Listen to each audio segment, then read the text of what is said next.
प्रांजल केवळकर खडसेंचे जावई असो नाहीतर अजून पंतप्रधानांचे जावई असो, जी काय कायदेशीर प्रोसिजर आहे, ती प्रक्रिया आहे, ती सुरू झालेली आहे आणि त्याच्यानुसार ती पोलीस यंत्रणा काम करेल आणि त्यांना जो काही अहवाल ठेवायचा तो मेहरबान कोर्टासमोर ठेवेल. जर भुसावळच्या बाईंनी पत्र लिहिलं असेल आणि तिची दखल घेतली नसेल तर हे अत्यंत गंभीर आहे आणि हा आयोगाचा कारभार योग्य नाही, हे स्पष्ट भाषेत मी सांगेल. राष्ट्रवादी काँग्रेस पक्षाचे ज्येष्ठ नेते एकनाथ खडसे यांचे जावई प्रांजल केवळकर यांच्यावर आणखीन एका महिलेने गुन्हा दाखल केला आहे. सायबर चोरून फोटो आणि व्हिडिओ काढल्याप्रकरणी हा गुन्हा दाखल केला आहे. या संदर्भात आपण रुपाली पाटील ठोंबरे यांच्याशी बोलणार आहोत. ताई, काल प्रांजल केवळकर यांच्यावर आणखीन एक गुन्हा दाखल झाला आहे, याबद्दल तुमचं मत काय आहे? हे कुठेतरी जाणून बुजून केलं जात आहे आणि खूप दिवसानंतर हे प्रकरण आता पुन्हा वर काढले. नाही, एक तुम्ही लक्षात घ्या, प्रांजल केवळकरवर ऑलरेडी एक गुन्हा दाखल, ते पार्टी, ती कोकेन त्याच्या संदर्भात दाखल झाला, त्याचे ते लॅपटॉप जप्त केले, त्याच्या हिडन फोल्डरमध्ये हे जे काही अश्लीलतेचे व्हिडिओ सापडलेले आहेत, ते अश्लीलतेचे व्हिडिओ चोरून काढले म्हणून सायबरने त्या प्रांजल केवळकरवर काहीतरी नवीन गुन्हा दाखल केलेला आहे. मला मुळात विषय असा आहे की प्रांजल केवळकर हा महाराष्ट्रातला कुठला मोठा प्रश्न किंवा अडचणीचा फार महत्वाचा विषय असा नाहीये.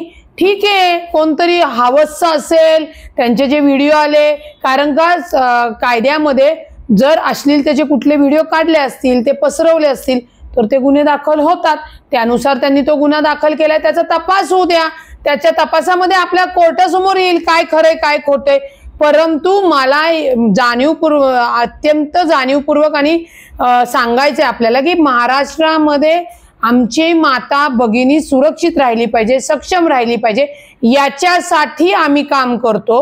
राष्ट्रवादी काँग्रेस पार्टी तर त्यासाठी कटिबद्ध आहेच, परंतु ज्या काही महाराष्ट्रातल्या सर्व पक्षातल्या आमच्या पदाधिकारी बहिणी आहेत, कार्यकर्त्या आहेत, NGO आहेत, या सगळ्या महिलांनी एकत्र येऊन ज्या काही विवाहितेच्या आत्महत्या होत आहेत, म्हणजे पुण्यामध्ये आंबेगावला जी काही स्नेहा नावाच्या विवाहितेची आत्महत्या झाली की राखी पौर्णिमेला तुझ्या भावाला 20 लाख रुपये घेऊन यायला लाव, नाहीतर राखी बांधून देणार नाही, आणि तिला धमकी देण्यात आली आणि त्या बिचारीने आत्महत्या केली. तिचे सगळे आई वडील, गाव जवळजवळ सोलापूर मधली ती मुलगी आहे, तिचे जवळजवळ 20-25 जण आम्हाला येऊन भेटून गेले.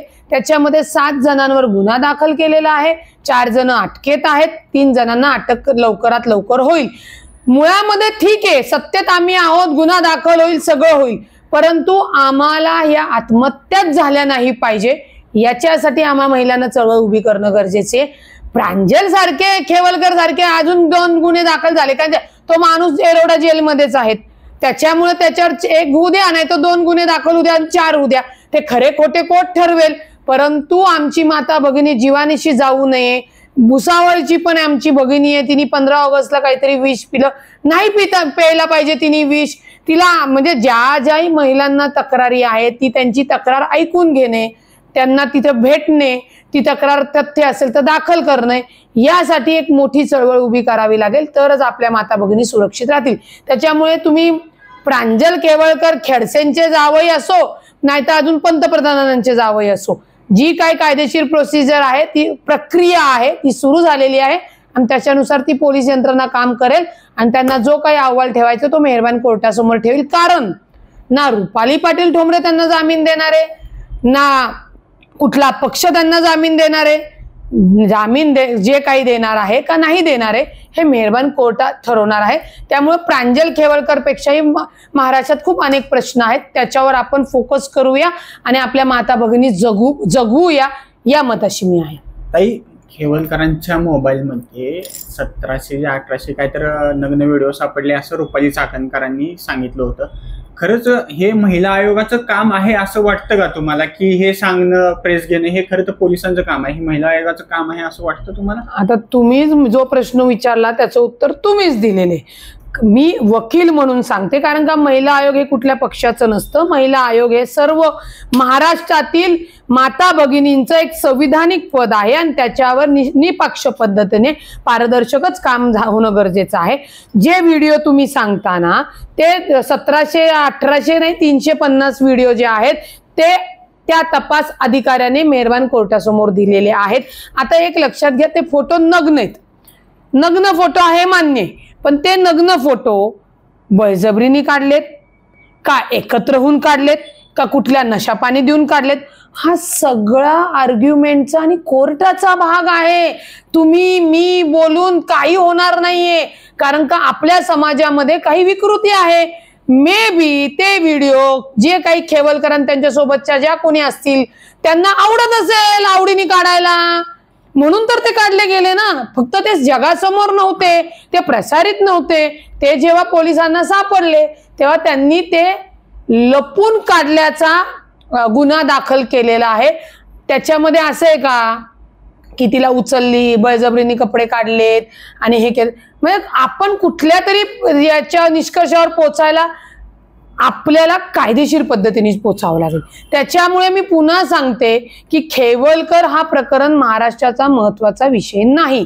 महाराष्ट्रातल्या आमच्या माता भगिनी सुरक्षित राहिल्या पाहिजे, जीवानिशी गेल्या नाही पाहिजे, हे आमचं काम आहे. आमच्या राष्ट्रवादी काँग्रेस पक्षाचे माननीय राष्ट्रीय अध्यक्ष उपमुख्यमंत्री अजित दादा, तुम्हाला सांगते 15 तारखेला बीडला गेले, बीडचं पालकमंत्री पद स्वीकारलं.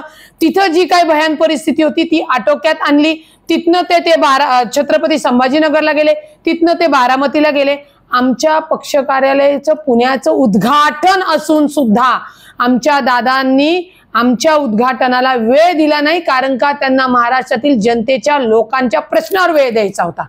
हा आदर्श आम्ही घेऊन काम करतोय. त्याच्यामुळे या सगळ्या गोष्टीवर आयोग जरी असेल तरी त्यांना मी पुन्हा सांगते कायद्याच्या चौकटीत काम करावं लागतं. ते तपास अधिकारी नाही. तपास अधिकाऱ्यांनी ती प्रेस घ्यावी, त्याच्यामध्ये जे काय आहे ते सांगावं, कारण का तपास अधिकाऱ्याला त्याची चौकट माहिती असते की काय सांगायचं आणि काय नाही. नाहीतर मेहरबान कोर्ट त्यांच्यावर ताशारे ओढत असतं. रोहिणी खडसे आणि रुपाली चाकणकर यांच्या वादामुळेच हे सगळं होते असं वाटतंय का? ही आता काय राजकारणामध्ये त्या या सगळ्या तऱ्हा वाईट झालेल्या आहेत, त्या न बोललेल्याच बऱ्या. परंतु अशा वाईट झालेल्या तऱ्यांचा भाग मी तरी होऊ शकत नाही. जे होणार ते कायदेशीर पद्धतीने, आणि जे कायद्यात राहतील ते सगळं त्या कायद्याच्याच गोष्टी मी आपल्यासमोर मांडलेल्या आहेत. त्याच्यामुळे तुझी माझी भांडणं आहेत आणि मग कोर्ट त्याच्यावर निर्णय नाही देणार आहे. प्रत्येकाने आपल्या आपल्या राजकारणात आलेल्याची पत गरिमा जपली पाहिजे आणि त्यातनंच लोक ती गरिमा स्वीकारतात आणि ते नेतृत्व मानतात. तुम्ही एक विषय सांगितला की भुसावळच्या महिलेचा, तिचं कोमल बोदडे असं तिचं नाव आहे, आणि तिनं महिला आयोगाला 4 तारखेला पत्र लिहिलं होतं आणि तिनं 15 तारखेला आत्महत्या करण्याचा प्रयत्न केला. 4 तारखेला पत्र लिहून सुद्धा त्या महिला आयोगाने याची दखल घेतली नाही आणि तिनं आत्महत्याचा प्रयत्न केलाय. तुम्हाला कुठं महिला आयोग कमी पडताना वाटतं का? नाही, हे तुमच्याकडनं मला कळतंय की तिने पत्र लिहिलेले, पण 15 तारखेला तिने विष पिले हे मला माहिती होतं.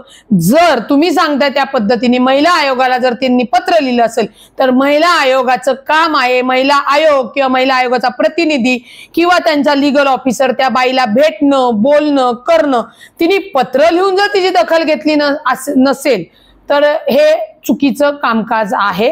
मग कुठेतरी मग सगळ्यांच्या समोर येतं की जी गोष्ट प्रांजल खेवलकरची एवढी महत्वाची नसताना आपण त्याच्यावर बोलतोय आणि ज्या गोष्टीसाठी आपलं प्राधान्य पाहिजे तिकडे दुर्लक्ष होतंय, तर ते होता कामा नये. पुन्हा सांगते, राज्य महिला आयोग हे महाराष्ट्रातील माता भगिनींचं सुरक्षित संरक्षित व्यासपीठ म्हणलं तरी चालेल आणि त्याची योग्य ती कारवाई होणं गरजेचंच आहे. जर भुसावळच्या बाईंनी पत्र लिहिलं असेल आणि तिची दखल घेतली नसेल तर हे अत्यंत गंभीर आहे आणि हा आयोगाचा कारभार योग्य नाही हे स्पष्ट भाषेत मी सांगेल. कारण का आयोगाचं काम आहे की त्यांचं जर पत्र आलं असेल तर त्यांना भेटणे, समजणे, त्यांची काय तक्रार खरी खोटी तो नंतरचा भाग आहे. पण आयोगच त्याच्यासाठी असतं की महिलांना तुम्ही बळ देणे, तक्रार ऐकणे, खरं काय खोटं काय याच्यामध्ये देऊन पोलिसांना त्याच्यावर कारवाई करायला लावणे. पुण्यातील आंबेगावमध्ये स्नेहा झिंगडे या मुलीने तिनं स्वतः गळफास आत्महत्या केली होती. या प्रकरणात तुम्हाला काही माहिती मिळाली का? तुम्ही काही त्यांची दखल घेतली आहे का? स्नेहा म्हणून आंबेगावच्या ज्या आहेत त्यांनी ती मला वाटतं 24-23 वर्षाची विवाहिती आहे. 1च वर्ष लग्नाला झालं आहे. नवऱ्याने नेहमीप्रमाणे वडिलांकडनं तिच्या छान लग्न वगैरे करून घेतलं आणि वेळोवेळी 5 लाख 3 लाख 2 लाख या गोष्टी मागितल्या, पण वडिलांची आपल्या पोरीचा सुखाचा संसार होईल, वर्ष झाले होईल म्हणून ते देत गेले. परंतु या राखी पौर्णिमेला तुझ्या बापाकडनं 20 लाख रुपये आण, त्यांना काही कंपनीला पाहिजे होते. जर ते नाही आणले तर तुला राखी बांधू देणार नाही, आणि जर तुझ्या भावाला तू राखी बांधली तर तुझ्या भावाला आम्ही मारून टाकू. आणि वर्षातला सण असतो, ती भगिनी माहेरी जाऊन त्या 4 बहिणीत आणि 2 भाऊ आहेत घरी जाऊन राखी वगैरे बांधतात. ते प्रेशर त्या विवाहाला आणि वर्षभराचा सातत्याने मानसिक शारीरिक छळ हा सगळा होत गेला. ही सगळी माहिती तिच्याच वडिलांनी, म्हणजे जवळजवळ सोलापूर मधल्या 25 जण येऊन आम्हाला भेटून गेले. त्याच्यासोबत तिचे वडील होते, त्या वडिलांनी ही इत्थंभूत माहिती दिली. त्यावेळी मी तिथल्या वरिष्ठ PI यांशी बोललेली आहे.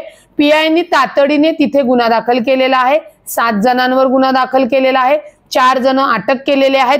3 जण जे कोण अटक नाहीयेत, म्हणजे ते काहीतरी जावई, अजून तिराईत व्यक्ती की ज्यांनी हे भांडण पहिली तक्रार मिटवली वगैरे, त्या लोकांचं फक्त ते फॉर्मॅलिटी कंप्लीट करून त्यांनाही ते अटक करतील असं आयओने आम्हाला हा लिगली सगळा जो हे सांगितलेला आहे. आणि मी आयओला सांगितलेलं आहे की म्हणजे तपास PI साहेबांना की ही वृत्ती संपली पाहिजे. जे हे सातत्याने आत्महत्येला प्रवृत्त करायला देतात, या सगळ्यांना तुम्ही तातडीने अटक करा, जेणेकरून आपण ज्या महिला आत्महत्या करतात त्यांचं प्रमाण कमी करू शकू. त्याच्यामुळे त्यांच्यावरती कडक कारवाई करायला सांगितलेली आहे. यात कुठं महिला आयोग कमी पडते असं वाटतं का तुम्हाला? आता हे बघा, ज्याची रिस्पॉन्सिबिलिटी प्रत्येकाला कळलं पाहिजे. माझं मत आहे की आपल्या पुणे शहरात ही घटना घडली आणि अशा पुणे शहरातल्या महिला आयोग अध्यक्ष आहेत, तर त्यांनी तिथे हे जाणं जाऊन गरजेचंच होतं, त्यांना भेटणं गरजेचं होतं, याची माहिती घेणं गरजेचं. इव्हन माझं मत आहे की तुम्ही जे प्रेसवाले आहात, तुम्ही सारखं त्या प्रांजल केवलकर नसलेल्या हवसके पुजारीचा विचारण्यापेक्षा या आमच्या माता भगिनीला न्यायाच्या विषयी प्रश्न का नाही विचारत हो? माझं तुम्हालाही विनंती आहे, म्हणजे तुमच्यामुळे लोकांना न्याय मिळतो. आमच्यासारखी लोक मग तिथं पोहोचतात आणि ते काम करून देतात, कारण का आम्हाला भीती असते तुम्ही प्रश्न विचारताय म्हणून. लोकप्रतिनिधींना आम्हाला ती भीती असते लोकप्रतिनिधींना, ते काम होऊ शकतं. त्यामुळं या प्रश्नांना महत्व देणं, सुरक्षित करणं, सक्षम करणं अत्यंत गरजेचं आहे.